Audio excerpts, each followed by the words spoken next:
Hey, what's happening, gamers? How's everybody doing? Welcome back to the road to Mario Kart World, which will be continuing off and on until June 4th, when Mario Kart World comes out on June 5th.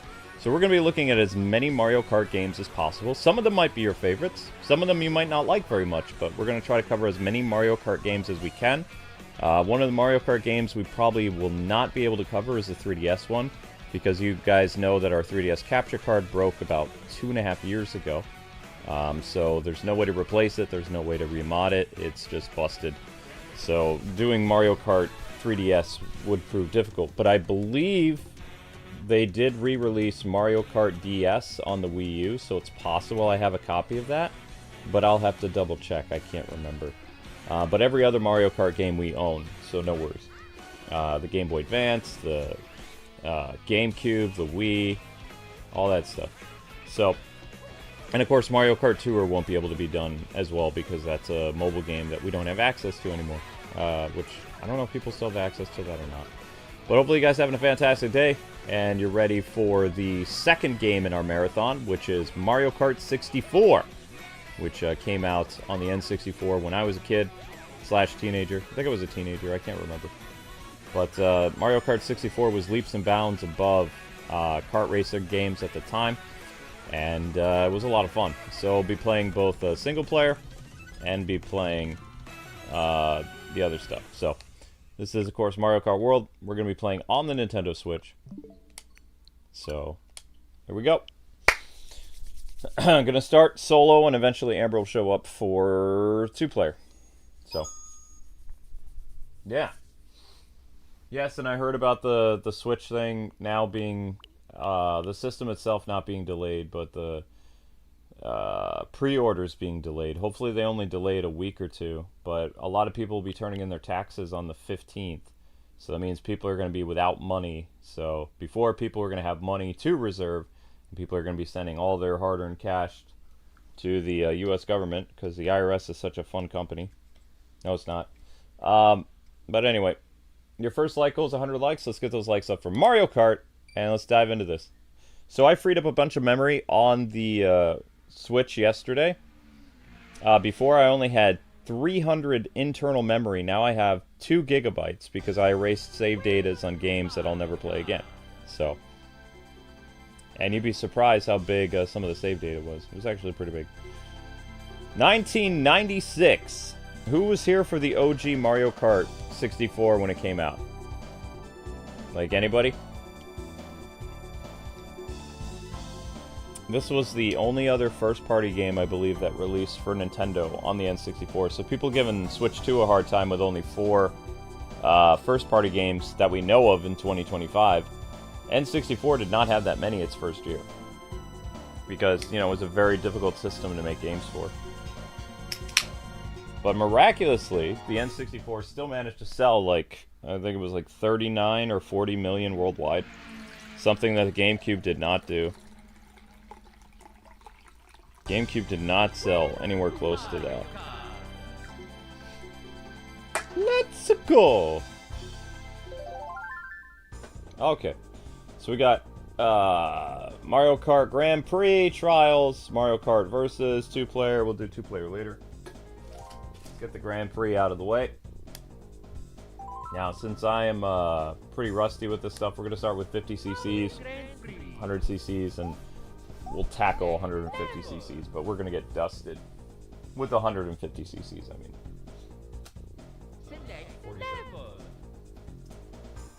First go.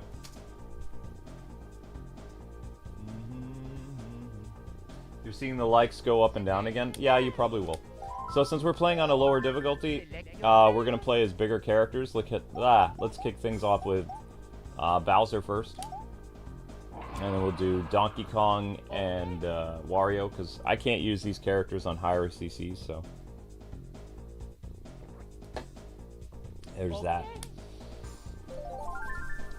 Select the map. Mushroom Cup, Flower Cup, a Star Cup, and a Special Cup. Mushroom. I can't hear.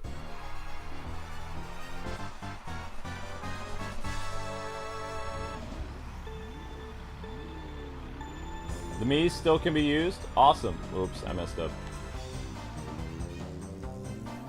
Well, if the Mii's can still be used, that removes one of the things I didn't like about the Switch 2. I thought the Mii's were being retired, so that makes me happy.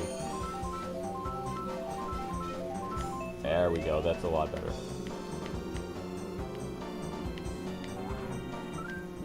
Woo! Yes! Now where's my skid in this? Okay, there it is, that's how I do it. Don't you mess with me, Donkey Kong. Don't you do it.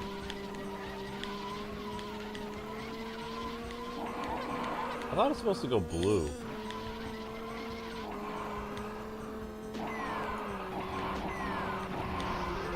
Ha. Later, Wario. Mario, I'm going to win. No, you're not. Bye-bye. Oh, wow, even 50 cc's is a little nasty. Does it go blue? No, it's not turning blue. It just stays red. I was sure it, like, turned blue. Apparently not. That's alright. That's okay. We'll figure it out. Whoa. Haha! I remembered that. I can hold in the B button. Oh my gosh. I used to play this game so much with my dad. 1996 was a rough year for me because I had to leave New York. My dad got a job in Illinois, and we had to relocate all the way from the Albany area all the way down to outside of Rockford, Illinois. And we were there from 1996 until 2004. Although I left Illinois first. I left Illinois in the year 2001. So the spring of 2001, I relocated back to New York. So that meant I was in New York, separated from my family when 9/11 happened. I was living near the Albany area. So, but I couldn't stand Illinois. High school was horrible. But I did everything I could to get out of Illinois. No offense, but it was a huge culture clash going from living in like the Albany area and then going to a farm town in the middle of nowhere close to Rockford in Illinois. My dad got a job at a church out there, and you know, the church that he was at wasn't paying him very much, so obviously when you relocate your family and they pay you more to move, you move. The cost of living was cheaper in Illinois compared to New York. Like, my dad was barely making ends meet in New York, so when we moved in 1996, a lot more things happened. Like, for one, my dad, on my birthday, was able to buy me an N64, something like that, and couldn't do that before. You would maybe get a birthday present on a small birthday present, like Star Wars action figures or something, because we didn't have any money. I found out later in life my Super Nintendo that I thought came from my parents, my grandparents bought when I was a kid. My dad bought the Legend of Zelda: A Link to the Past for Christmas, and you know, every once in a while they would get you a game at Christmas or your birthday in the 90s, but we talked about this yesterday. Games cost in the 90s, like from 1990 until about 1994, most Super Nintendo cartridges was $59 to $69.99. So it wasn't until like 1997 that game prices started to go down a little bit. By like $10 or $15, game prices started to drop, which stayed that way until the GameCube, and then for whatever reason, around the time PS3 came out, I believe they started to raise the cost of games again back to $59. Because when GameCube and PS2 came out, games were $49.99, if I remember correctly. So, you know, getting a game at your birthday or Christmas from like 1990 through like 1997 was a big deal.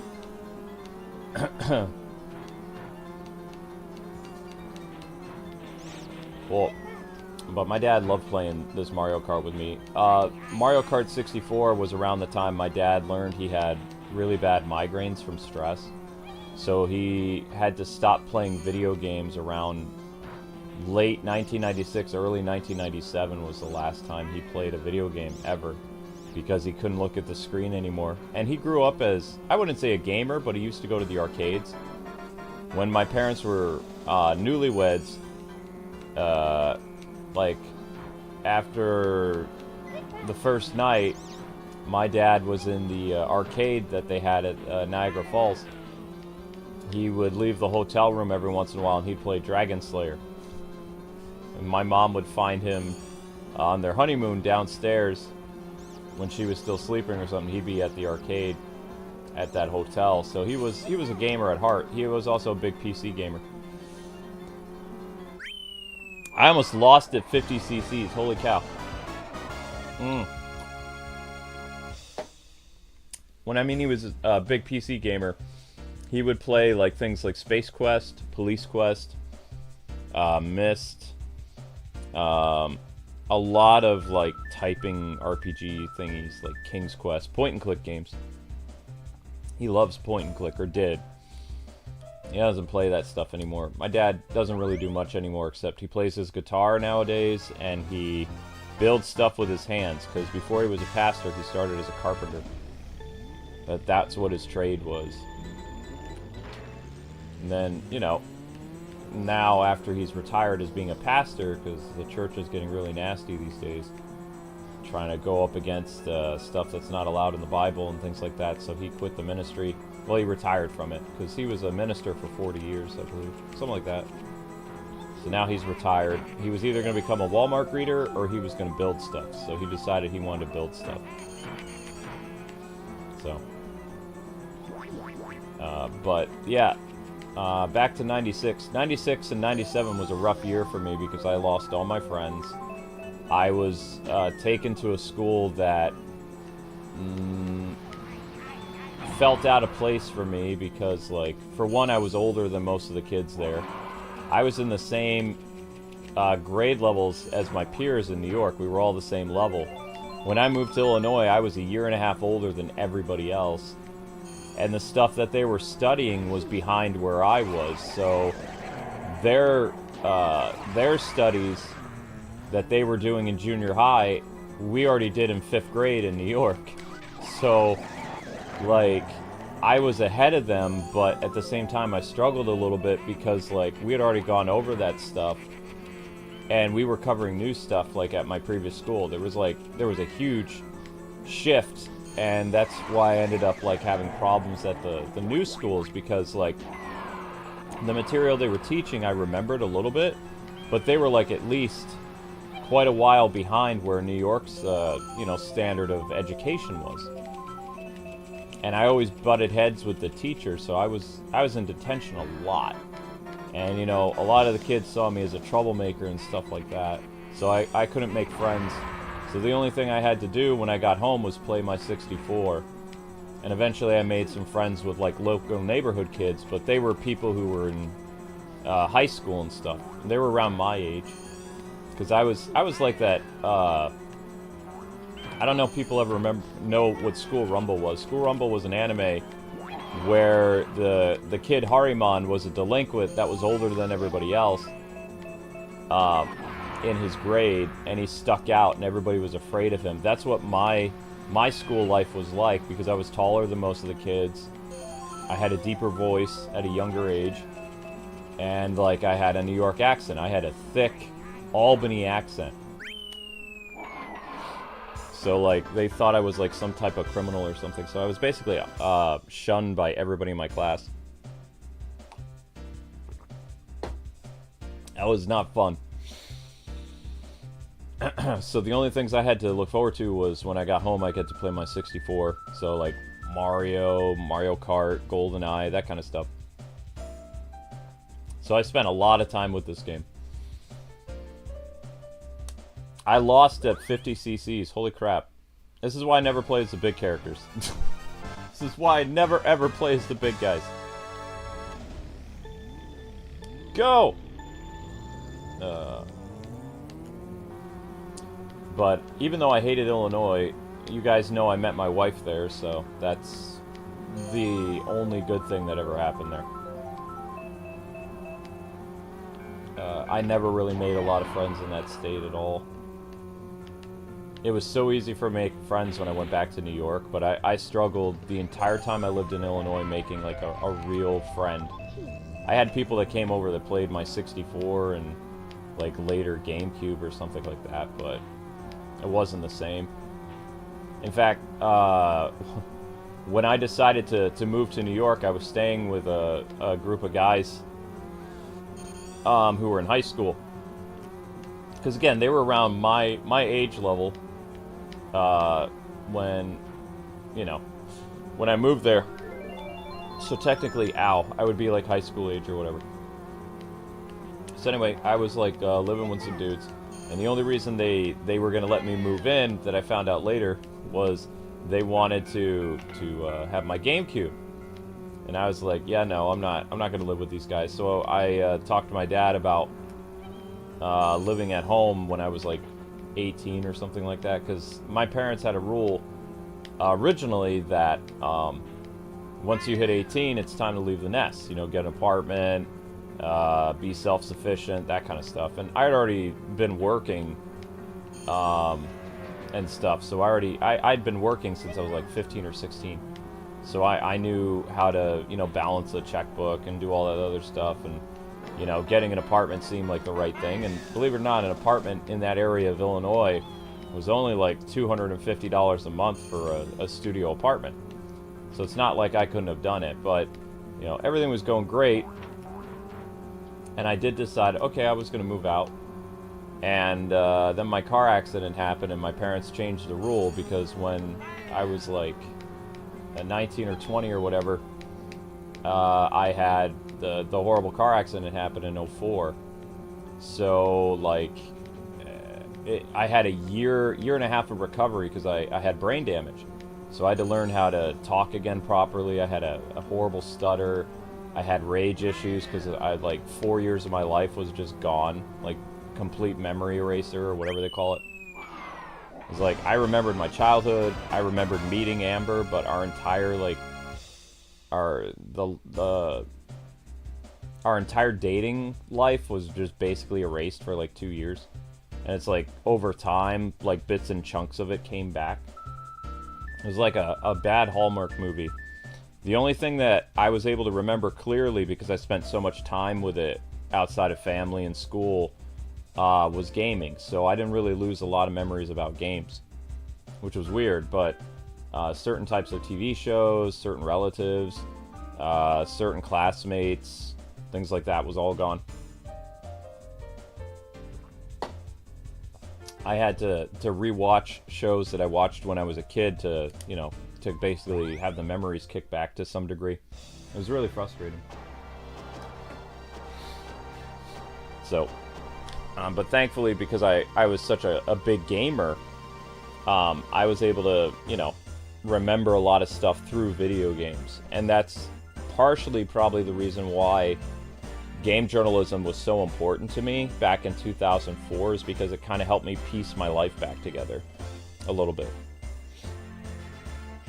Because, you know, if memories are tied to certain things, it's hard to lose them completely. So, you know, playing games at my grandparents' house, I remember that vividly. You know, playing games when I was a little kid, all that other stuff. The types of games, going to Mr. Pete's, all that stuff. I'm very thankful that that stuff didn't get, you know, knocked or erased or whatever. But N64 caused a lot of problems for me when I was a kid, because, like, you have to remember that nowadays you guys don't have a massive leap in visuals. Essentially, you're still playing with a graphical or a visual style that originated on GameCube and PS2, and every generation they enhance the graphics a little bit more. But pretty much you've already hit the graphical ceiling. The things that you're noticing different now with 4K and stuff like that is images are more sharp and detailed, and you can have more enemies on screen, and you can have more environmental effects. Like, you can see individual raindrops. You can see blades of grass blowing in the wind, like on Zelda. You can see different, like, environmental changes with water and stuff like that. Stuff that wasn't really possible on GameCube and PS3. But for the most part, it's still the same visual style. So it's not like going from... My generation went from two-dimensional to 3D. So when N64 first came out, like, trying to adjust to 3D gaming from going from, like, 16 to 32-bit wasn't really a problem for most people. But going from 32-bit to 64 caused a lot of eye strain and pain, especially in my eyes, that, like, I couldn't play in 64 in 1996 and 1997 very long because of how much it hurt my eyes. So I'd play Mario Kart for a little bit, or like Star Fox or GoldenEye or something like that, and then I would have to change to like a Super Nintendo or a Game Boy Color game or a PC game because I couldn't handle the 3D very well.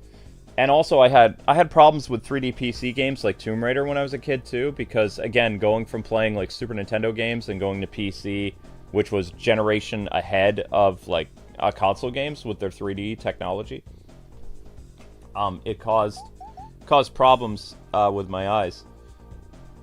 Which nowadays I don't have any problems with certain types of graphics, unless it's like strobing levels. Like when you have like levels that are pulsating different colors, that hurts my eyes a lot. Ooh, I love Toad's Turnpike. Sar Cup.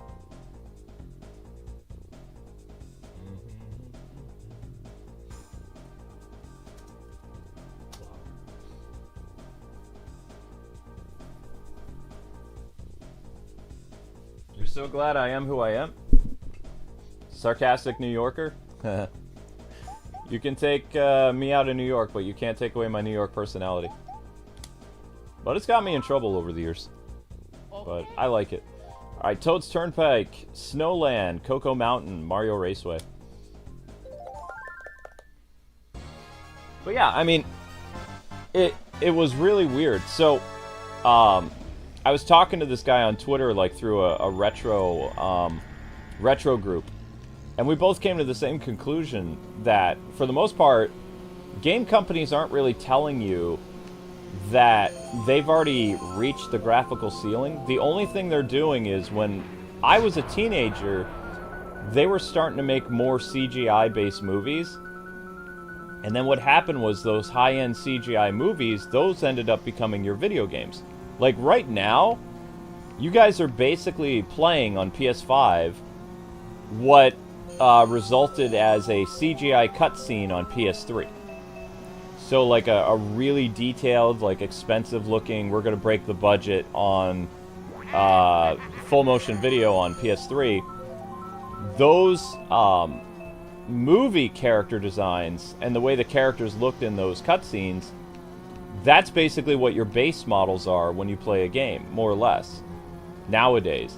And then the cutscenes, they try to enhance them as much as they can, but if you look very closely at the cutscenes and compare it to the in-game models, they're very similar. The cutscene is only just a little bit better than the base model. Why is that? It's because for right now, there's no leap in visuals. The only thing they can do is fine-tune them. And what do I mean by that? Well, when we were kids in the 90s, televisions for the most part had rabbit ears. So you had to adjust the rabbit ears to sharpen the image. So all the game developers are doing right now is they're, like with their new consoles, all they're doing is sharpening the image. They're making the image look better, but they're not really doing anything to make the image look leaps and bounds ahead of what you saw on PS4 or what you saw on PS3. They can't. Not yet. Someday maybe we'll be able to do four-dimensional or something like that. Maybe VR gaming is that gateway, but you have to remember, from the 80s you went from 8-bit to 16 in the 90s, and then 32, and then there was this big upheaval for people when people were losing their mind in 1996 when N64 came out. Because most PlayStation games that released in 1995 weren't really 3D. They were still 2D. So 3D gaming for PlayStation didn't really start to kick off until mid-95 and throughout 96 and stuff like that. They were doing their best to try to be like, okay, you know, we can do this thing. And they easily edged out the N64 because PlayStation was a much cheaper system than the N64. When the N64 came out, it was $199, and the PlayStation was already dropping in price. So it was more affordable for people. They also kept the price of games pretty affordable, and Sony would cut the prices on their games after they'd been out for like a year and a half. Nintendo hardly ever dropped the prices of their games until like around 97, 98 with the Player's Choice campaign. Which Player's Choice was, there was a giant seal on the game like itself. Like the box art, if you bought an N64 game, there were two types. There was one without this giant seal that looked like a badge, and then there were ones where the box art was completely normal. And if it was a Player's Choice game, then for the most part the game would be either $39.96 or it could be $29.99. It depended on the game. So Nintendo was trying to cut the price of the game to, you know, try to entice people to buy the N64. But they only did it with select games. That's why it was called Player's Choice. If anybody remembers that. Because not every game in the 90s we had to pay $59.99 or $69.99 for. Like there were games that went on sale, and there were some games that released at $49. It all depended on the game.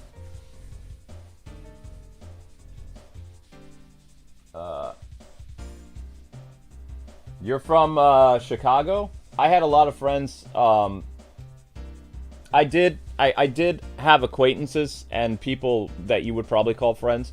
I was a studio musician in Chicago before my car accident, so I made a lot of musician friends, and I had a lot of gamer friends in community college near Rockford. And we almost made a gaming club, but we never got around to it. We would just go to the arcade in Rockford. There was a nice arcade in the mall in Rockford, right by the movie theater. That's where I would drive to every once in a while, because the town I was from was just farmland as far as the eye could see. If you wanted to go shopping, you would have to go to Rockford. You'd have to drive 45, 50 minutes from, you know, the middle of nowhere. But they had a nice arcade and a movie theater, so that's where I would go when I had my license. I would go there and I'd play arcade games. And I met a lot of interesting people that weren't in my town. People in my town was Dullsville. The fun people were in Rockford and Chicago. That's my personal opinion, but I still liked living in New York better.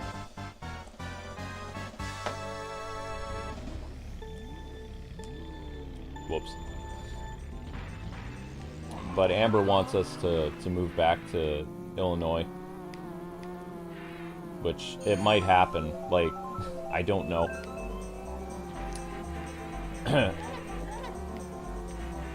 Whoops, no, I didn't want to do that. Ah! Man, women talk on the phone a long time, you guys. You have no idea. You have no idea how long ladies talk on the phone. I can barely hear Amber, but I know she's on the phone. Back off, monkey. Oh yeah, so the struggle will be real. Because we're playing as big characters. And they are slow. Oh, ho, ho. I don't know why they're slow. They're supposed to be fast. I stole a banana. Ha.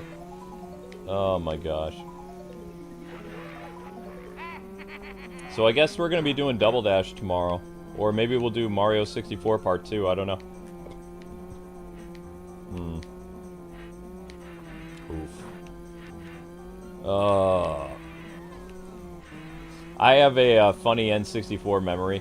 So when Castlevania 64 came out, I rented it from Blockbuster. And my dad was hanging out with me.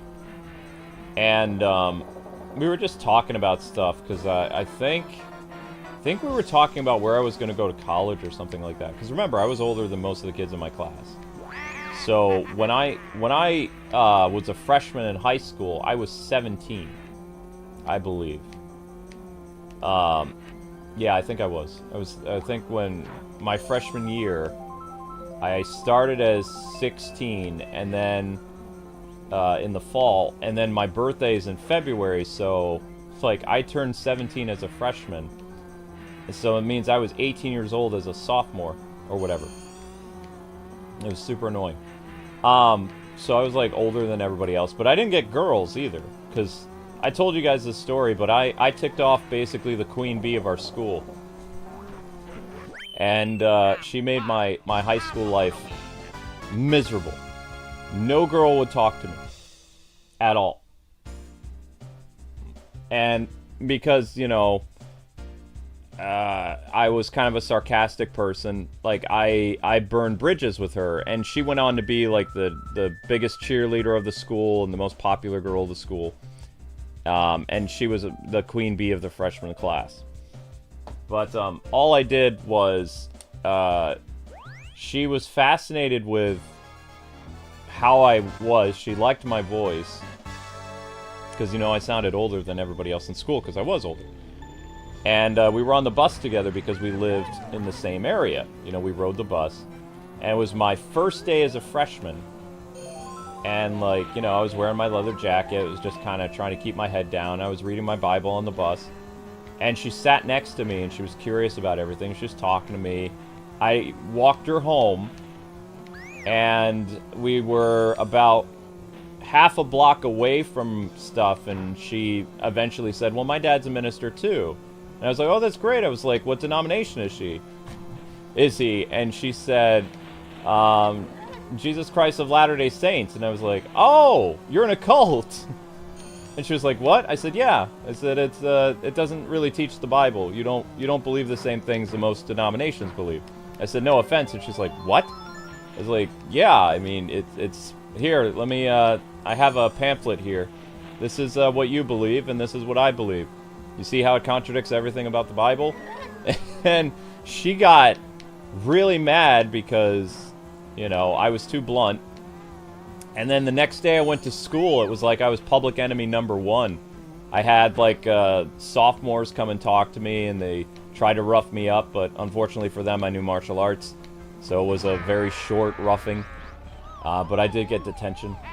But anyway, it wasn't until the end of the day, after I got out of detention, that I learned that apparently I upset the queen bee.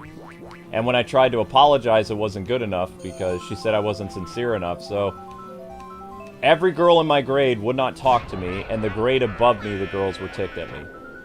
So that's what my entire high school life was like. There was no romance, there was no nothing. It was just go to school, do your homework, and because the town was so small, every girl in that town hated me, like by the end of the month. And the guy acquaintances I made at school found it so funny. But in order to date girls, I had to go to Rockford once I was able to drive. I had to go to Rockford, and I had to go to a couple places outside of Chicago and do, like, long-distance relationships that never worked. If I was going to go to some girl's high school, I had to drive quite a ways to where the other high school was. Because that town, I was basically blacklisted. It was over. Ah!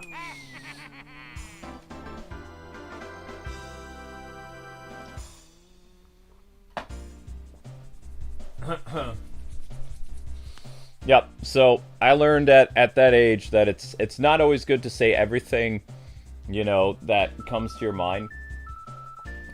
When you're talking to somebody who has a different faith than you, because, like, you can set them off.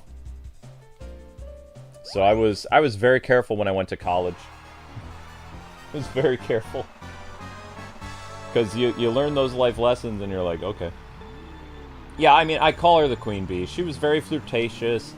Every guy, it felt like she had wrapped around her finger. She went through boyfriends like pencils. So I guess she thought I was, because I was so unique to her. Like, she was hovering all over me the first day of freshman year. Like, and, you know, my parents taught me to be a gentleman and stuff, and, so I walked her home and stuff. It was just, I was playing it totally aloof, kind of. You know, because it was like, oh, I guess it's going to be this easy to get a high school romance. Because it looked like she was into me. And then I blew it. I blew it so quick. And she went from interested to mortal enemy. And just, you know, she would sit in the back of the class. She'd make fun of my learning disability. She'd make fun of my age. She called me stupid a lot. Because, you know, I was older than everybody. So that meant I was left behind once or twice. Mostly because of my learning disability. And also because my parents moved at bad times during the year. So I was always, you know, grades were all messed up. That's why I hated school. It's because my parents made school difficult. Never ever relocate a kid in the middle of a school year. Because it's really hard to transition into that new school and transfer. Sometimes they're like, well, it's too late in the school year, so they'll have to wait 6 months until school starts again or something like that. So you can be left behind like that. You can be a grade behind pretty easily, not just because you struggle with, you know, a learning disability or you're autistic or whatever. Like, there are lots of factors why kids get left behind in school sometimes. Moving is definitely one of them. But yeah, based on all the anime I watched, I thought I had it made. She was a very pretty girl. She seemed like she had a nice personality, and then she turned into the Wicked Witch. Like a drop of the hat. Now, I didn't know Amber at all. Amber was a grade younger than me. So, when the whole freshman incident occurred with, coincidentally, the girl who burned me, or the girl who I burned bridges with, her name was Amber. So, it's funny that I ended up marrying an Amber and dating an Amber and getting engaged to an Amber. But the very first girl that I really tried to, you know, be all Riz or smooth or whatever, her name was Amber. And she was a upcoming, you know, big celebrity at that school. I think she won homecoming queen or something a couple times. I don't know. I don't remember. I never went to the dances, so.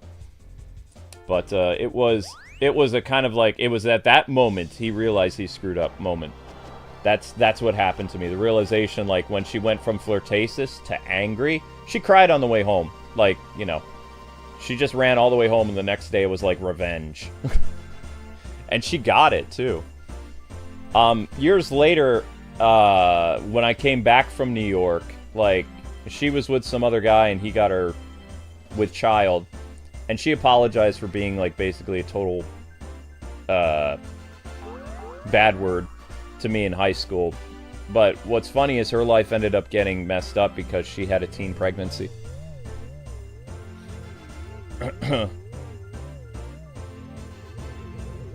As far as I know, she still lives in that town, too.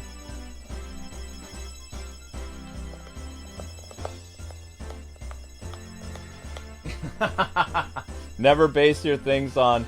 Well, you know, I thought I was actually... In my defense, Miss Deanna, I thought, coming from the East Coast, one, I was smarter than them. Two, like, I had a much deeper voice than they did. I was taller than all of them. I could drive. I had a lot going for me. I had a job, so if I was dating a girl, I could afford to take her out. I was, you know, I thought I was going to be a very popular freshman. And when I was explaining things to her, that's literally what the definition of the cult was. The cult was a misunderstanding or a misinterpretation of what Christianity was. So basically, at the time, I don't know what the Church of Latter-day Saints does now, but 25, 30 years ago, they didn't even talk about Jesus or the Bible, and they basically said instead of Jesus being the Son of God, he was a prophet. So it was the exact opposite of what, you know, my religion stated, that he was much higher tier, and they said he was a lower tier and he wasn't important. So they were saying they were Christian, but they weren't. So I thought it was actually helping her, because there was a term in the 90s that was known as missionary dating, and a lot of Christian men and Christian girls would talk to secular people as dating partners to try to convert them. So I thought, okay, I'm going to convert the prettiest girl in school. And I thought I was being very nice about it, but I stepped on a landmine. And, you know, I realized everything had gone to hell in a handbasket when she was literally bawling and crying and going home. And then her dad called my dad. And then my high school experience was hell on earth. So, it did not end up like an anime. It did not end up like a rom-com. It became a horror movie. Like, where I hated going to school, and I was older than everybody. And because that was the only school in the district, there was no other school I could go to, because Rockford was too far away. That was the only high school where everybody in that town went. There's nothing I could do outside of moving to another district. My family would have to move where they lived, and they bought a house. So I was stuck there until I left that high school. So I came up with the plan of graduating early because of all the bullying and the harassment and people picking fights with me all the time. So instead of going to high school for 4 years, I went for 3. And the nicest time for high school for me was taking summer school, because all the bullies weren't there. So I could get my schoolwork done, I could do gym class, I could do whatever I wanted, double up on my credits, and then I got out of there. I didn't even have a full senior year. My senior year was only 6 months long, because I did 2 months of summer school that year, So most people's senior year is the entire year. My senior year lasted from August until November. I didn't even come back in December. They said I could leave, so I left. I went to college. In the year 2000, I went to college in New York. So, yep. I was like, so long, Sucktown.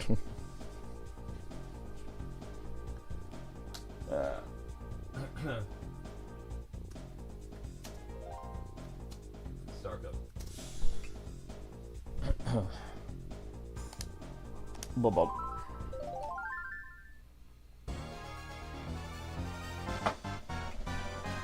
Dun-dun-dun-dun-dun. Donkey Kong. So this is the last of the big characters that we're going to play. I'm not going to do the crazy shortcut, just so you know, because if I screw it up, I'll lose the race. I don't want to start all over again. But you can jump the wall here and skip most of the course if you're really good at jumping. You basically have to bug the game, though. It's not easy to do, but a lot of people, you know, they would replay these courses just to do the crazy shortcuts. But I don't think Donkey Kong is a character that can do it very well. So what you would do is, coming up like to a bunch of jumps, you would position yourself at the very edge of the track, and you would try to jump the wall. If you were successful, you could skip half the course. If you mess up, you might never get a top placement, especially if you're playing as a slow character. But everybody would always try to do that jump. And there was a couple jumps like that you could do in some other aspects of Mario Kart 64, but I'm not very good at that kind of stuff, so don't expect me to be able to do that. Also, the N64 doesn't have a rewind feature, so I gotta try to do the best I can. But yeah, that's pretty much what my teenage life was like. I spent most of my time gaming. I worked all the time. There was always something very satisfying of being able to buy your own games.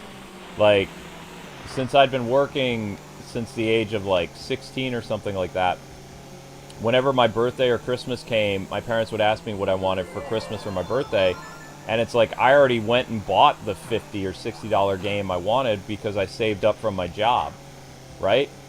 So it's like Christmas and stuff like that. Every once in a while I might get a game as a teenager, but for the most part it was clothes. Got software because I was learning how. The first thing I wanted to do before I got into game journalism is I wanted to be a website creator, because I thought websites is where the money was going to be in like 1999 and 2000 and going forward. So I was like, wow, you know, I would really like to learn how to do website design. So for Christmas or my birthday one year, my parents got me a C++ software and instruction manual, and C++ for dummies. But the problem is I was a dummy. I couldn't understand how to do C++ and JavaScript and stuff like that. So, you know. That's okay. I did bad high school stories, so you didn't miss much. Oh yeah, I talked about Amber. I talked about how I screwed up and said she was in a cult, and high school became like a horror movie for me for years. Because N64 is when I was in high school. N64 was the high school system. Ninth grade through 11th grade.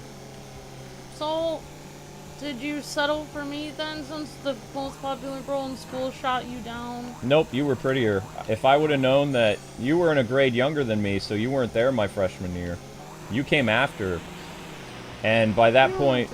No, it's true. By that point, every girl in the school that was around when I burned at Amber M, like, they hated me, except for that one girl, Ashley, who would talk to me on occasion, and she would get, like, Amber would give her the death glare.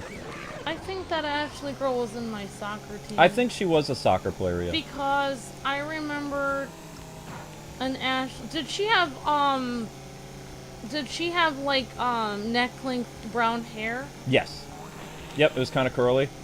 No, I'm thinking of a different Ashley. The girl's hair was straight. It was kind of like straight or curly. She always wore a ponytail, for the most part. She didn't wear her hair down very much. I might be thinking of a different Ashley then.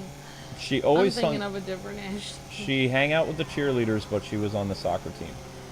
Like, her friends were all cheerleaders, but she was a sporty girl. Yeah, I really liked the girls on my soccer team. They were really nice. Yeah, I didn't do sports, so I didn't. You know, I was in the marching band and stuff for a while until I had to quit because it was bad. Yeah. Well, I mean, I couldn't do anything because of like everybody. I didn't realize that she had as big of a friend group as she did.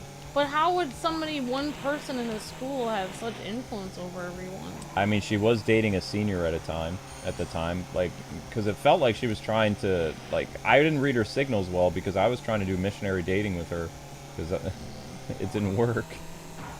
Yeah, but, like... But anyway, Amber didn't come until a year later, and I didn't meet Amber until I was out of high school. So, like, if I was in Amber's same grade, if I got held back again, I would have met Amber. Because Amber was in honors classes, so she was in opposite of me. I was not in honors classes. I was not. Yeah, I was talking about you a little bit. It's okay. I was talking about the fact that you were... That's why you tease me a lot online. People don't know that you tease me a lot online because I was in honors classes. Yep. Luke, I think I know, because a lot of people say, like, Luke, because, like, people say that Luke's mean to me when he teases me, but, and I was just telling my friend this on the phone, my friend Ryoko, you know, that I'm not trying to toot my own horn, but in my husband's mind, because I was in honors classes and I was in choir and all this, he sees me as, like, perfect. So when he teases me, like, say I burn the food or something, when he teases me, what he's saying is, oh, I found one thing that my wife did that wasn't completely perfect, but it was hard to find. Yeah, pretty much. Yeah. See, I know that's what you're saying, but yeah, but some people don't realize that. They think that you're saying I do only the wrong thing, but that's not actually what Luke's saying at all. When Luke teases me, he's saying, you always have to preface it with, my wife is perfect, but I found one small thing she did. Well, that makes her appear human. It was well, it was funny to me because, yeah, Amber's, like, very, like, super book smart. Like, she's able to... I don't appear human to Luke because it was always in honors classes. When she struggled playing video games or, like, understanding movies and pop cultures, which was my area of expertise, it was like, wait a second. So she has chinks in her armor. And I don't know, I just, like, when we got engaged, I started to get, I fell deeper and deeper in love with Amber because I noticed there were things she couldn't do, like cook and other things. I was like, wait a second, you were in honors classes, and you can't cook? You can't do this? It's like, hold up, what? How's that possible? It's like, because I thought, like, you know, Amber was like Supergirl. So when we were engaged and all this other stuff, and I got to see that she couldn't do a lot of things that I thought were, you know, what every girl can do. Amber can sew and stuff, I believe. Yep. And Amber can play instruments, Amber can sing, Amber can, like, do math really well. Amber's really smart. Yeah. Oh, thank you, Hookie. But, you know, there were simple things that she couldn't do that I thought would just be, like, every girl would be able to cook, every girl would be able to do this and that. So, like, you know, I would tease her, not relentlessly, but just kind of, like, poke her a little bit. Like, you can't do this, but you're Supergirl. So that was my way of being like, huh, she is, you know, human. She is human, but it's like, it's her flaws that I really liked. And then when Amber went to culinary and she was able to become, like, super chef, it was like, there's not really much she can, that she has, like, in terms of, like, little chinks, except for her temper. I don't like being teased, though. Yeah, Amber doesn't like being teased, and there is a boiling point. My mom had to teach us how to do it, says Miss Dana. You think they teach cooking in honors classes, Mr. Luke? Miss Dana says, wait a minute, I was in honors classes and in choir, and also in the bowling and National Honor Society. Well, you'll probably find somebody someday, Miss Dana, that will think the world of you. Like, they'll think that you're, like, the most perfect person ever. Like, I mean, you are pretty cool, Miss Dana. Yep. Like that, I mean, I think that is how it is with, I mean, at least that's how it is with my husband, where he felt intimidated by me, which is exactly the way I like it. You gotta keep them guessing. Keep them guessing. That's right. So, back to high school stuff. So, like, renting games was very common, but like I said, I was able to easily afford using part of my paycheck to buy a brand new game. So my dad were sitting there, and we were playing Castlevania, which was new for the first time. And we're there with popcorn, just kind of hanging out, talking about, you know, where I'm going to go to college, and we're talking about my dad's alma mater, which was in Scream Lake, New York. And all of a sudden, the character, the Castlevania guy, is walking, and there's no cutscene. The cutscene already happened, so the game opens. We're walking through the forest. What is the thing that happens in the forest? Do you guys remember? Like, one of the things that happens while you're playing the game? There's a storm, right? So we're walking at the very beginning of the game. The game has only been on for about maybe 5 minutes. And all of a sudden, out of nowhere, lightning strikes the tree right next to the Belmont, and it explodes. And my dad and I were both eating popcorn, and the popcorn went flying because we jumped. Because we weren't expecting that. Because in the game, a tree explodes from a crack of lightning during the storm. Yeah. Yep. And, you know, I was a teenager. My dad was older, obviously. But we were, you know, just talking randomly, and out of nowhere, I had the TV pretty loud too, because, like, the music was really quiet. That's when they were starting to do ambient stuff in games. So you heard the rainfall, and the rainfall was really peaceful, and Dad and I were talking about college prospects. Because I was, like, 18 at the time, I think.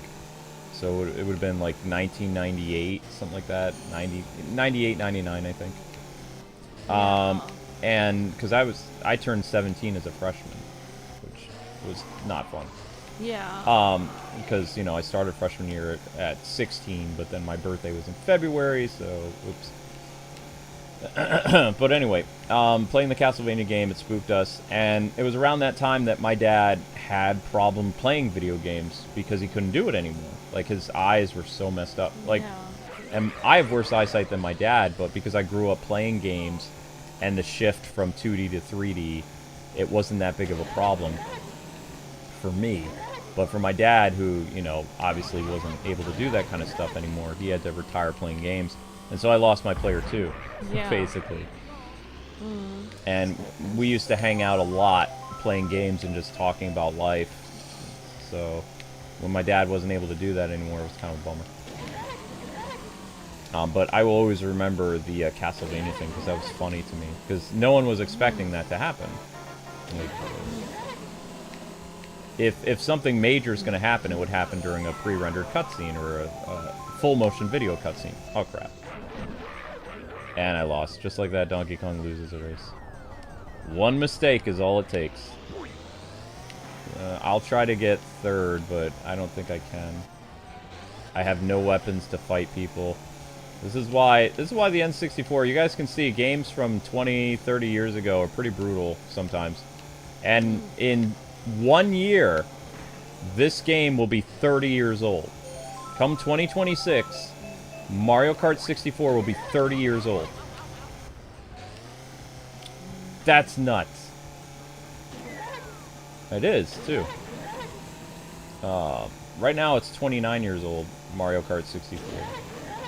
Whoop. Oh my gosh, I might actually get first still. Haha!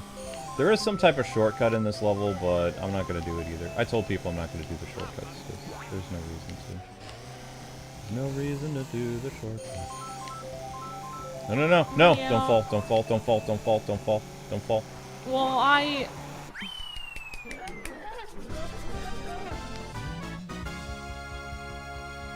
Yep. That's cool. Doing the N64 era, I'd go on my own during that. I remember playing N64 at Toys R Us. My mom used to work there, and I would place me in the video game section, leave me there during the 16-bit era. That's how I learned about Sonic 2 codes. During the N64 era, I'd go on my own. Awesome, Pup Jojo, aka Joseph West, I think. That's Joseph West? I'm 90% sure. Well, he said he's from New York. Picture. He said he's from New York, so. Well, I'm sorry. I probably shouldn't have let out the secret. Oops. Sorry, I'm really good at telling who people are when they change their name. It's scary. Amber can tell who you guys are based on your mannerisms. I have pattern recognition. I can remember how people type. There's somebody that in the chat that changed their name like a couple times recently, and I told Luke, oh yeah, that's this person, and Luke's like, oh, and then he said it out loud. I was like, oh, I don't think they wanted anyone to know that was them. Whoops. I'm too bad. I guess I have really good pattern recognition, so I can remember how somebody talks. I guess that's kind of weird. No, I don't think it's weird. I don't know what type of job that would work well in. My uncle thought I would be good at working for the CIA. Probably, yeah. Yeah. Listening in on people, like scaring the heck out of people. License to kill. No offense, but I couldn't see you out in the field. Like, you would be like one of those, like, desk people. I don't know, Luke. I don't know. It'd be pretty... I mean, I'd like to... I don't know. I don't know. I always wondered if I'd be able to do that or something, but I thank God. I think it's better to just not want to be in a violent way of work. I don't think anyone... I mean, some people are meant to be heroes, and you know, in soldiers and stuff, and they're really good at it. Mm-hmm. But I don't know. I think I'll just count my blessings that I haven't had to see that kind of violence or something. There you go. Now the story. I'll just leave so you talk about fun stuff again. No, I wasn't talking about. I said the only bright spot from Illinois was when I met you. Everything else I didn't like. The only thing I did to keep my sanity was I gamed all the time. It is me, says Pop Jojo. Ha ha ha. Alright, have a good time with your Switch night with friends, J-Hoss. Yeah, I was the same, Joe Turo. I had, I originally tested into honors classes, then, for many years, for some reason, basically, ironically, you know, I was actually, math became my best subject later on when I was like trigonometry and stuff. But when I was little, I was very bad at memorizing the multiplication table. So even though I was really good at reading and writing and language arts and stuff, and they said I was like several grades ahead of everyone else. Darn. They said I wasn't good enough at math, so they couldn't put me in honors classes because they said I sucked at math. So basically, I was sitting there and I had the same thing you did, where I was sitting there and they would explain it to me. I would understand it the first time, and then for the next hour, I would have to sit there and listen to them explain it 47 times to the rest of the class when I already got it the first time and I wanted to go home because I already understood it and I wanted to leave. So I completely understand that. I actually gotten in trouble, especially it's ironically, I was told I wasn't good at math, yet every math class I was in, I was above everybody else. So I don't know how it is in normal. I know you were saying in the UK, like, you know, they give you a certain award or armband or something for being in certain percentage of the, students. But I don't really know how they do it in the United States. But basically, it's almost like teacher recommendation or something, almost like, where. And in my high school, like for instance, like for Luke, he was put in remedial classes when he wasn't even stupid. No offense. Like, Ouch! I'm just saying. Wow! He was put in remedial classes because of his ADD. He was actually really smart. But he was put in remedial classes because he had attention deficit. Yeah, which actually doesn't have to do with intelligence at all. The East Coast was 2 years ahead of where you guys were studying, but because you were doing the Civil War and we didn't cover the Civil War in the East Coast very much, like... Yeah, so you probably did. They covered the Civil War a lot. Yeah. Well, they would have covered it all the way through your entire education, whereas in the East Coast, they heavily go over revolutionary, not just the Spanish-American War, the French and Indian War, the Revolutionary War, the War of 1812, and of course, like, a little bit of the Civil War. But our Civil War, when we covered the Civil War in the East Coast in the 90s, it was 2 days, and it was mostly stuff about Lincoln and the Union and things like that. It didn't go over every single battlefield and stuff like that because Illinois was heavily into the Civil War because it was the state of Lincoln. Illinois is the land of Lincoln. Land of Lincoln, right. So, for an outsider coming into that, I struggled a lot because I only had the basics of the Civil War and they had so many things like obscure general names and battles that I never learned and all this other stuff because it was all local stuff. It was stuff in Pennsylvania and Illinois and things like that, Virginia, and for the first time, I didn't do very well in that history stuff.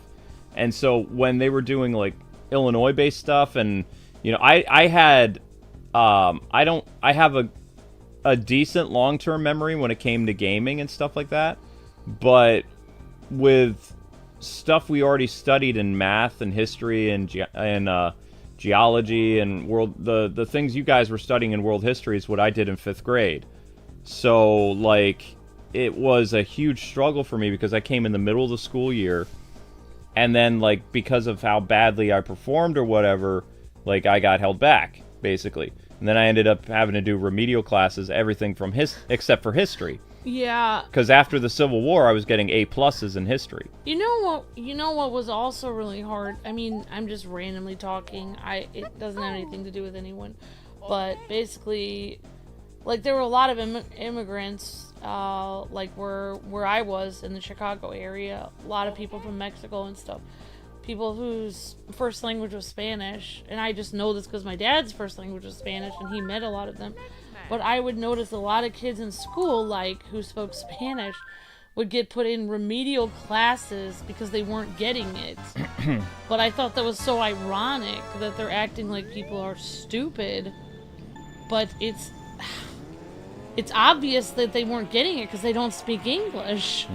They're not idiots. They don't speak the same language as you. Like, I never understood how like, I feel like sometimes people do put people in the wrong category because they don't understand that that's not the problem. Like, it's the same as putting somebody in remedial classes for having ADD. It's like, it's not quite, because I don't want to say this because I don't want to ruin my reputation of, like, being Luke's, like, golden girl or whatever, but, I am afraid that Luke has a higher IQ than me, personally, because apparently in his remedial class, when they made him take an IQ test, the teacher got really furious at him because he was like, well, why are you here then? Like, he was so confused. Because having a learning disability doesn't actually correlate to what your IQ is. This was a stupid test, though. I mean, I know, but I'm just saying, like, it did turn out that my IQ was higher than the teacher's. He had me take the test twice, and on the second time, I got a higher score than the first. And he was. So, well, that teacher hated me from the get-go. And that's why he was a bad teacher. I really think, like, people don't quite understand, like, how learning disabilities work. It's not that you're, people with learning disabilities, it's not like they're then idiots. They could be extremely intelligent. They just it's their way of communicating. The difference is, in New York, when you have a learning disability, you get a special teacher that helps you out. Like, I had private study in school where I went to, like, a counselor's office, in a sense. And after doing my homework, I would put on a machine on my head that would play all kinds of different sounds, and I'd have to take lots of stupid tests and, like, little multiple choice things, like, every 3 months. Like, I'd have to go to this guy's office, and, they do all this other stuff, and, they would find that I worked better. My study hall in junior high was different than other people's. I would go to basically a room that was super quiet, and I would be able to focus on my studies. And I did better in New York, like, with school. So when it came to Illinois, they didn't have that. Their remedial stuff was you're in a group with all these loud kids and, like, delinquents and stuff. So there was always fighting and swearing and, people pulling knives on each other. And it was... Yeah. I couldn't focus in junior high and high school because basically, in my mind, like... coming to Illinois was like going to the ghetto. Yeah. It was, a lot of the school was terrible. Especially around the Chicago area. Yeah. Like, it is like a huge... Because, no offense, it's but... like a huge ghetto that spans, like a third of the state. In New York, as kids, we're told to stay away from the ghetto. So I went to a ghetto high school and a ghetto junior high. Like, well, that's the difference between the honors classes. In the honors classes, everyone was sitting up straight and paying attention. And then you go to, like, even the regular classes in Illinois was like remedial classes. Like, the classes I didn't test into the honors or I wasn't recommended or whatever, like, I had some classes that were honors, some that weren't. And the classes that were not honors were a nightmare. People were screaming at each other, swearing at each other, throwing desks, throwing pencils, throwing spit wads, like, hitting each other in the neck. You couldn't do anything. You couldn't even concentrate for 1 second. Like, you might as well have just gone home.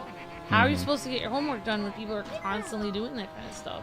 Well, the only place that I found safe haven, which is why it's amazing you and I never bumped into each other, I was in the library at school every day.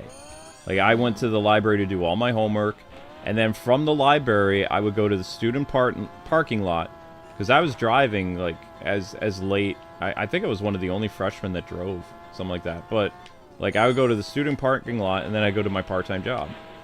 Like, because I was, I was working without the school's permission. Because my dad said I could do whatever I wanted once I turned, like, 16, 17, so I had a job.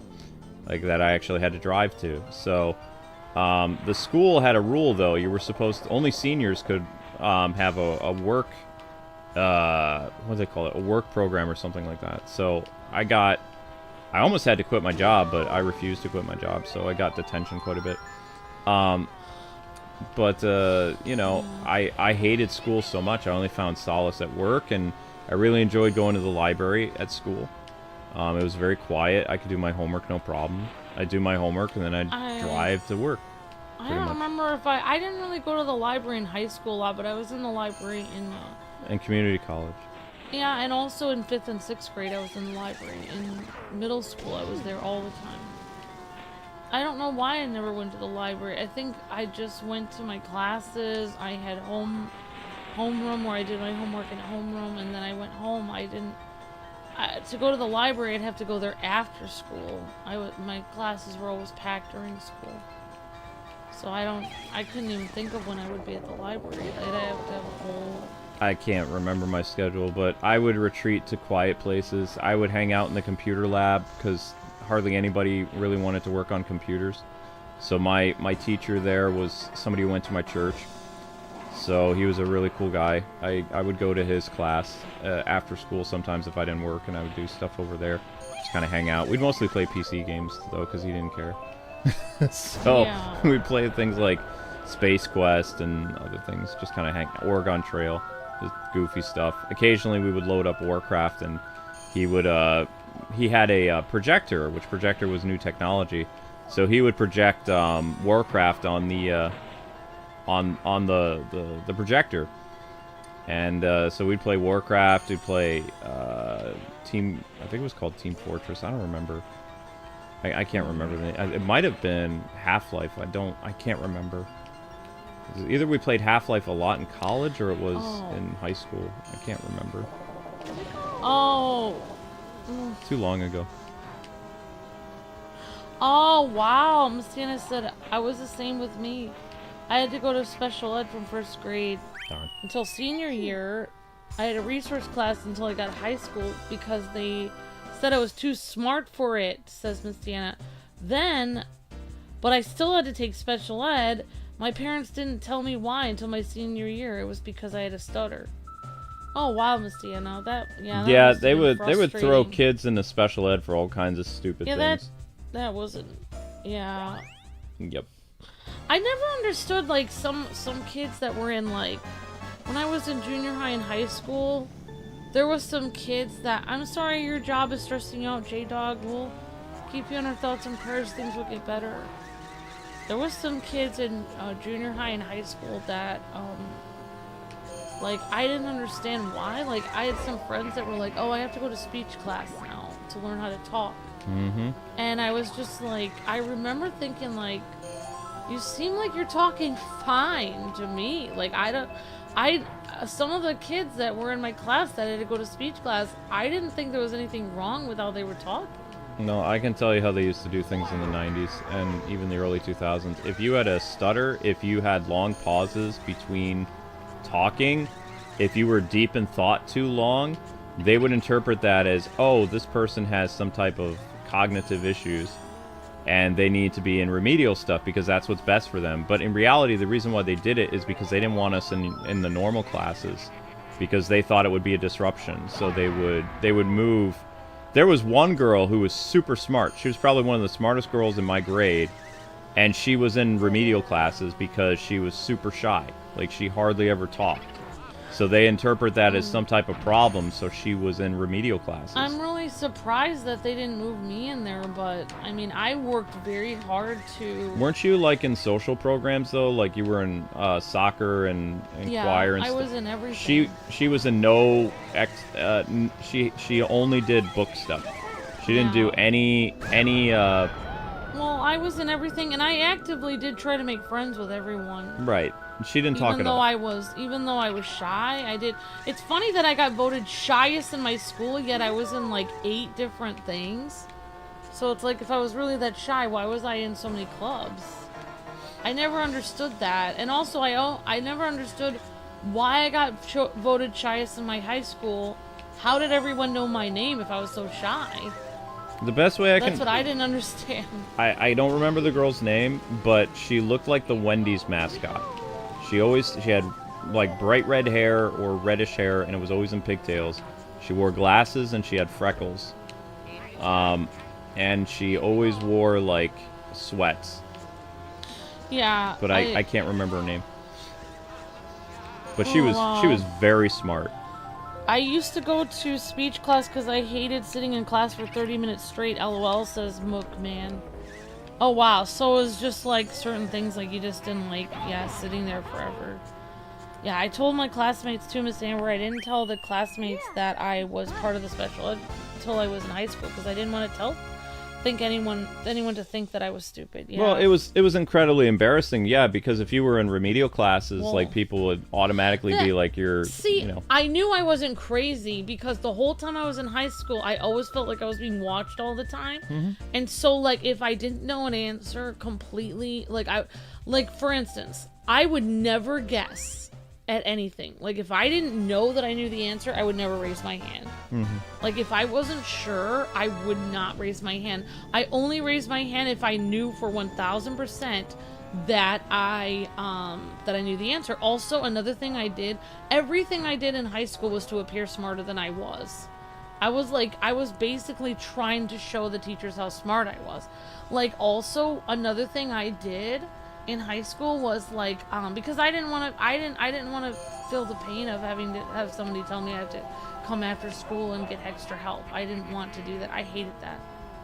I don't know. So basically what I did was, like, if I didn't understand, like, say my teacher talked for an hour, like, obviously I didn't understand everything that the teachers told me.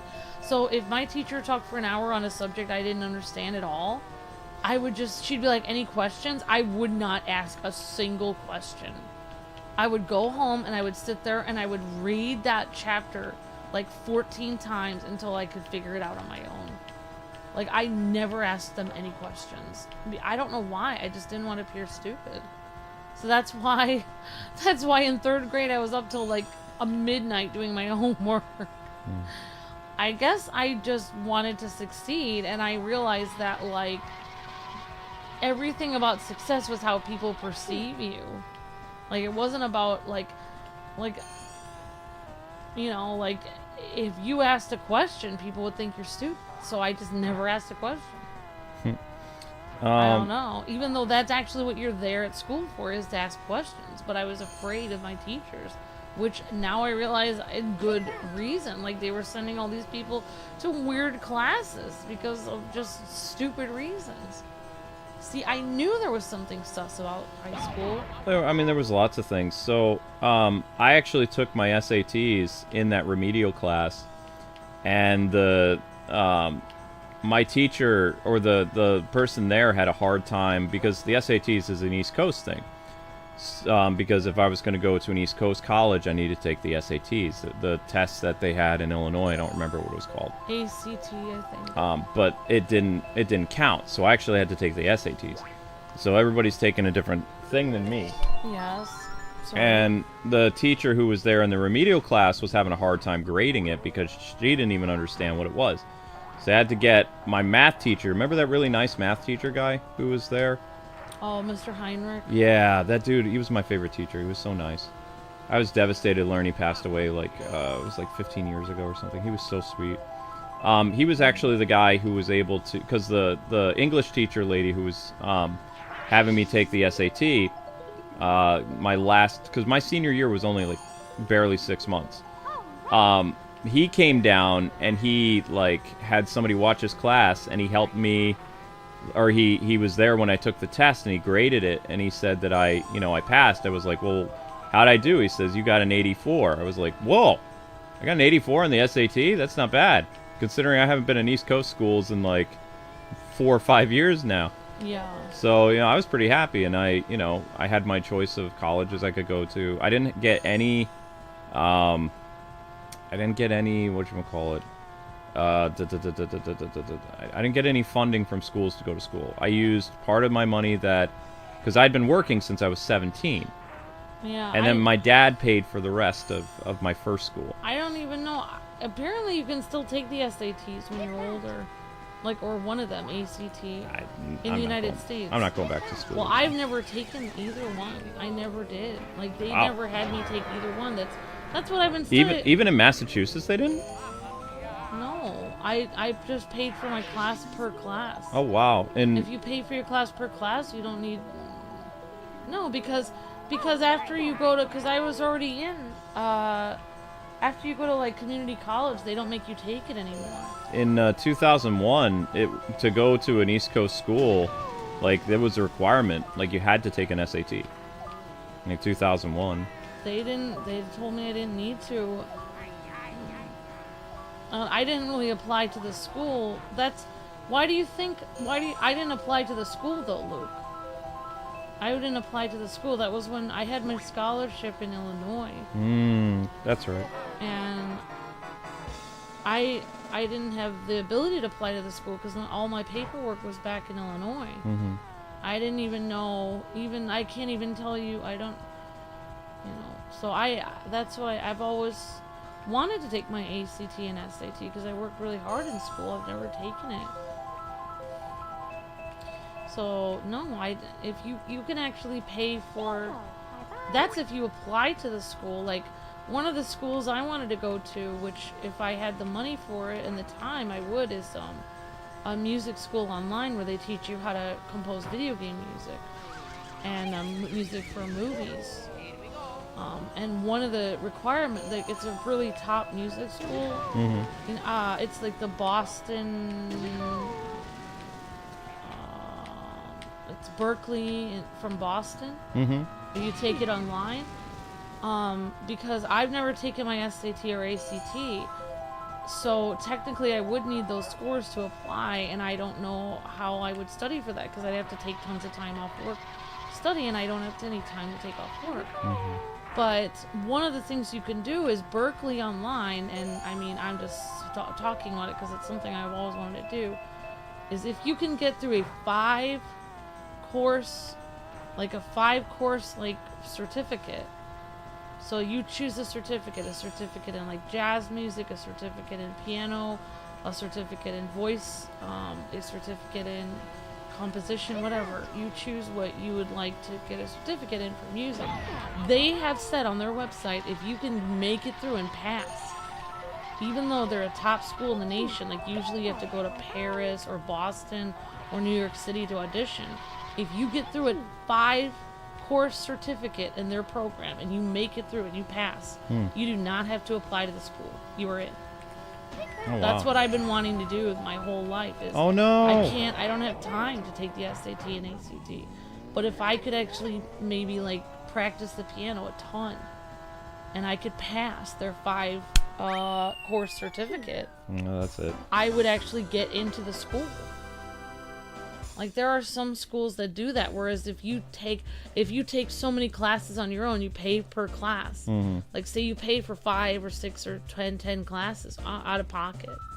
You know, after you pass a certain amount of classes, you're actually in the school. You don't even have to apply at that point. Gotta do it again. So, Rainbow Road can completely kill you. So, I was in first, but after being hit by that chain chomp, you don't recover from that. So, gotta do it again. I got third overall. That sucks. That track is a heck hole. Definitely. Well, I mean, they can randomly pull up on you and do all kinds of stuff. They're like, oh yeah. You know. I never had anyone diagnose me with anything because I never showed weakness in school. If I felt weak in school, I would never tell anyone. I would pretend I understood everything. I would pretend everything was fine. That's just how, and that's how I get along with life. And that's why, I don't know, maybe that's why I'm so bad at the workforce, because if I don't understand something at my job, I pretend that I'm fine, but I don't quite understand it, and I don't know how to ask questions of my boss, because in school I trained myself to just appear normal, like I knew what I was doing, when I obviously didn't, and I think that's why I built this other, I kind of you know how Batman in the comics, where he pretended, he had 2 different versions of himself, one version where he, I thought there was a version of himself where he was just I thought he did something weird in school where he would always pretend that he was an idiot or something in class, or maybe it was the opposite, where he pretended he knew everything. I don't remember, but it was something like that. He started going to Hudson University in the 70s, Hudson, New York, I think, and he knew everything that everybody already knew, but it wasn't working for him. I forget why he did it, but then he starts to act like a delinquent but he's like a smart delinquent. Yeah, like he appeared that he didn't know what he was doing because he was actually building his persona, his mask of Bruce Wayne at that point. No, he was creating not a Bruce Wayne persona. He was trying to learn how to be other people. So he was completely changing his personality. Yeah, I mean, I wasn't trying to change my personality in school. What I was doing was I was trying to not... Okay, I'm going to be honest with you. There's what I noticed. Like, in my class, it was very hard to get straight A's. And my family expected me to get straight A's to get into Harvard or something.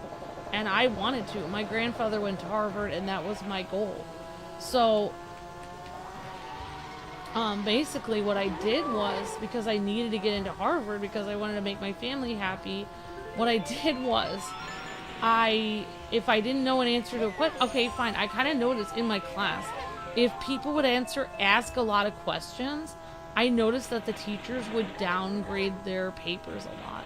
Even if they got the answer right, they would actually take notes off, they would take things off their paper. Because they just looked at them as if they were a B or C student. Because they asked a lot of questions.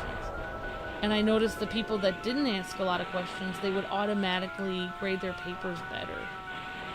I don't know why. Maybe I'm really good at pattern recognition, but I noticed this when I was in school. So to get better grades, I never asked a single question. And it worked. I always got better grades than everyone else. I'm sorry, I'm like a little scary, but that actually did work for me. Yeah, I know. You were super bookworm.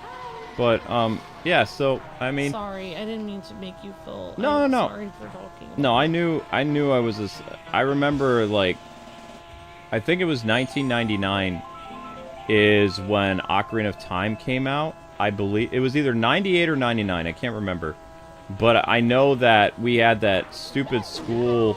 news broadcast, and there was a commercial for it, like, and everybody was like making fun of it, and there were so few gamers in our school that there was only, in the room where I saw the commercial, there was like one other person that you could see that they were excited about it, and it was a girl. I don't remember her name. I think it was Becky something, but I don't remember. And like all the gamers in our school were super excited about Ocarina of Time, but nobody really talked about it. Because, like, gaming was not something that community, that school, was very accepting of. They saw people who were gamers as losers because all people would do is play games, which means they wouldn't amount to anything. So there was a really bad stereotype with people who played games back then. So most gamers just kept quiet. Yeah. Oh, yeah, like, it's how you're perceived. Like, if you would tell, like... a teacher that you gamed on the side, they would translate that into... That's why you have your learning disability and other things. Yeah, and they would also translate that to, like, that you just sit there and waste time when you're supposed to be doing your homework, you know, like you... Basically, they would translate that... They would translate you are a gamer into you are lazy. Yep. Like, you waste your time... on a computer screen playing games. That's basically what they... Oh, you got your hair in a ponytail. Hi Amber and Luke, happy belated anniversary. It's been 34 months and counting. I was gonna send a highlighted message, but it disappeared. I'm sorry. Thank you for the super chat. You mean channel anniversary? Okay, yeah. Thank you, Tim. And I forgot to look at the late. Here we go. But yeah, I mean, if I get some more time, I would love to take my SATs.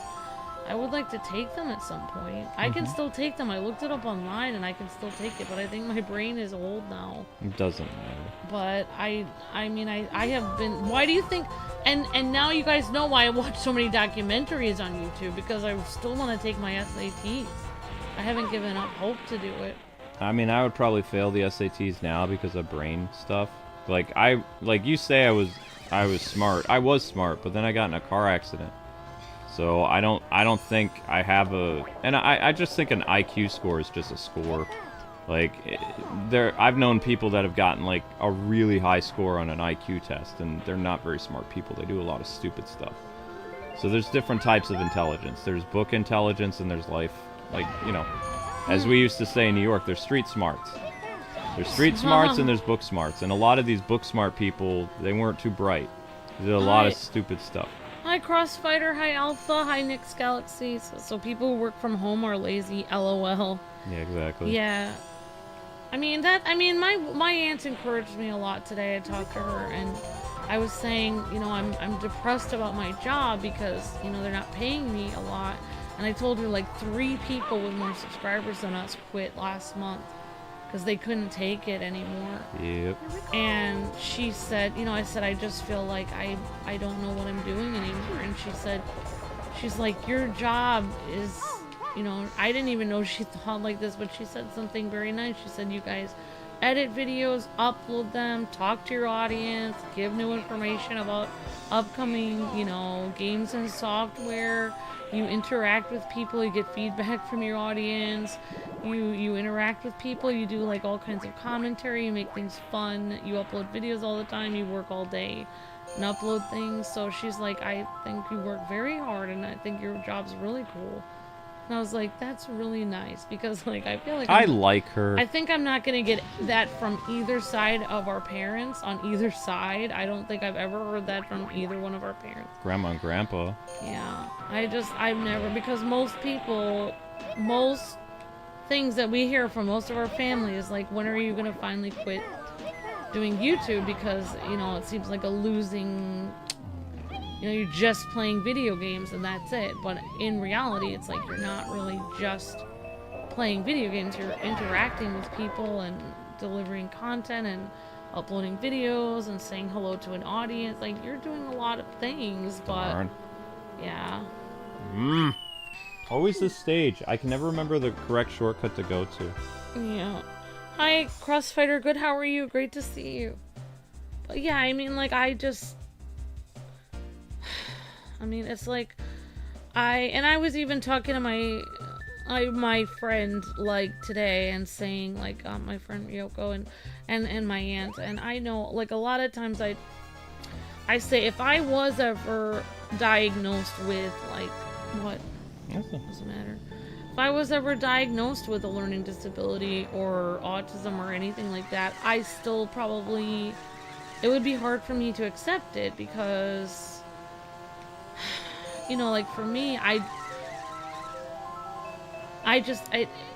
don't know. I just couldn't. I couldn't, because I think it's great, like, other people are able to, like, be like, oh, this is where I fit in, or this is why I'm like this. But you know, I'm very like, hard on myself, where I would just tell myself, well, it doesn't matter.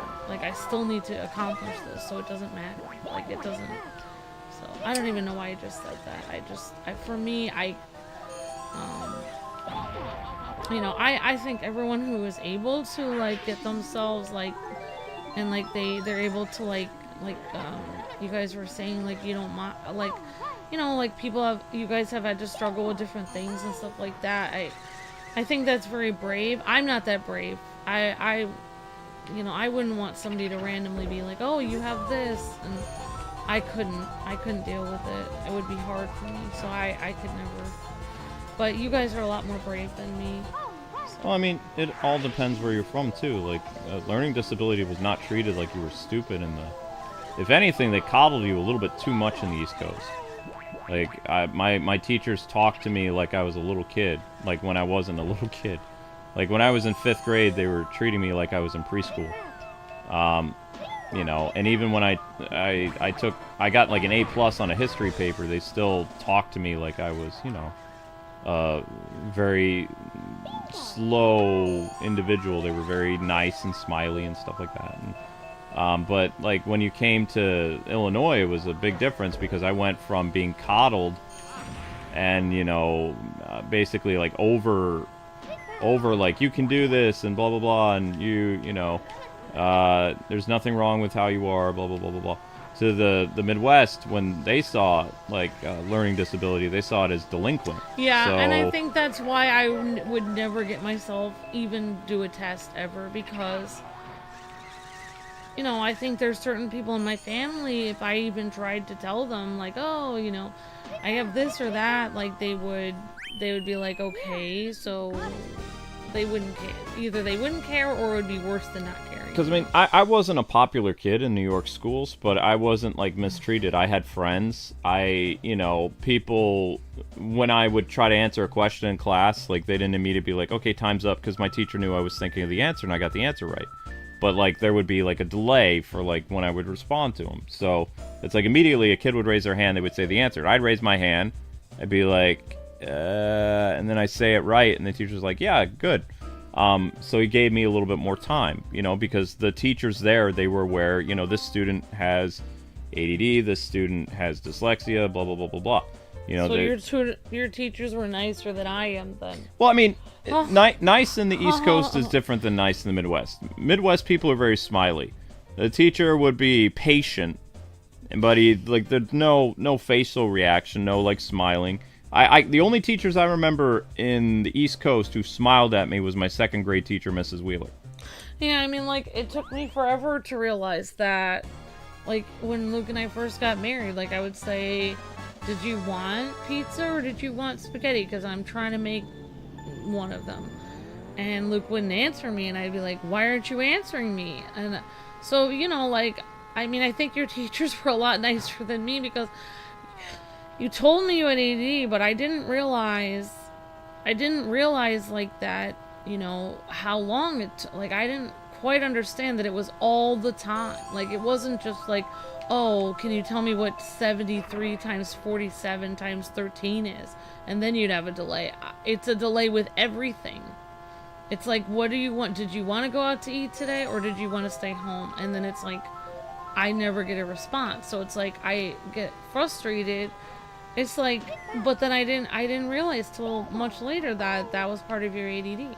Yeah, it's funny, like all these haters and stuff have been saying like crap about me for years, but a lot of it stems from a learning disability and dyslexia. Yeah, so it's like, and even when I was able to like say, like, sometimes when we're streaming or I say something to Luke like, oh well, yeah, that would be a great idea, maybe we could do that later, and Luke's like, and anyway, and there was Batman news today, and he didn't hear me, and he's talking about something else, and I just move on. I'm just like, okay, Luke couldn't hear me because Luke can't hear me when his mind is thinking about something else. I think that's part of ADD. It's like, whereas if somebody tells me something when I'm in the middle of speaking, I can hear them immediately, respond immediately, because my brain I don't have ADD, so I can hear everything that people are saying to me. Like, I don't have a delay. It used to be a lot easier, though, because when I was a kid, I would have problems, and then high school things improved for me because, like, it wasn't necessarily I was growing out of it, but I learned how to use it a lot.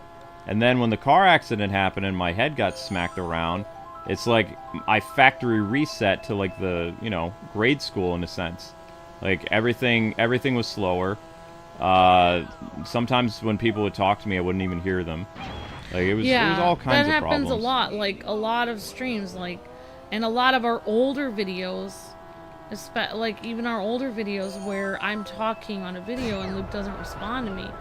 We get a lot of hate comments with that, where it's like, oh, he doesn't even respond to his wife. And it's like, maybe we should put that on our channel. Like, by the way, my husband has ADD. I never wanted to do YouTube based on... YouTube was a place to reinvent myself where nobody knew who I was. So for the longest time, I wanted to keep my, my two problems, like dyslexia and ADD, off the business thing, because then people would treat you based on what you have rather than who you are.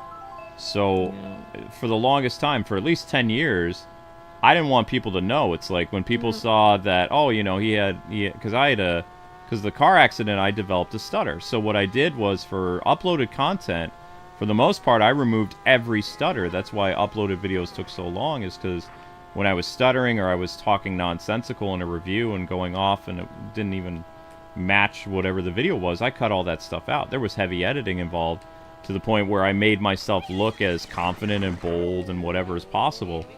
And it wasn't until, like, years after being a streamer that I got very comfortable, like, with my own speech. And, every once in a while I have, like, a little bit of a stutter, but it's not something that I'll ever be able to get rid of completely. But I've been able to hide things very well because of streaming, and also streaming as much as I did actually helped me improve my speech mannerisms tremendously, compared to when I was doing uploaded content, in 2006, 2007, 2008.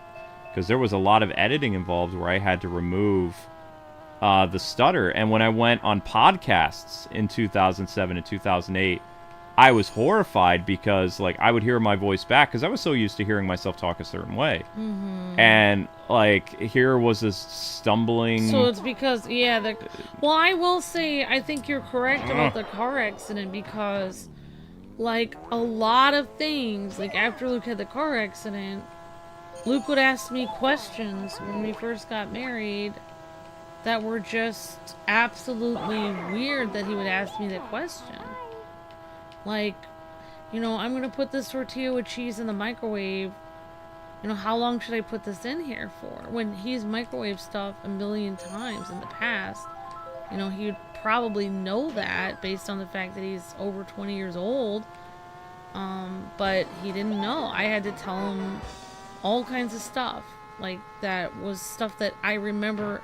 Also, what was weird, which is a real huge sign that your brain factory reset, was that you actually taught me certain things about the turn. Like, because I learned to drive in Illinois where it was mainly tractors and stuff, and even the guy told me he shouldn't have passed me, but I passed, and I wasn't very good at driving, but I got past my driver's test. So I wasn't comfortable driving, I wasn't very good at driving. So Luke actually took me out and helped me learn to drive, I think after we got engaged and stuff. Well, yeah.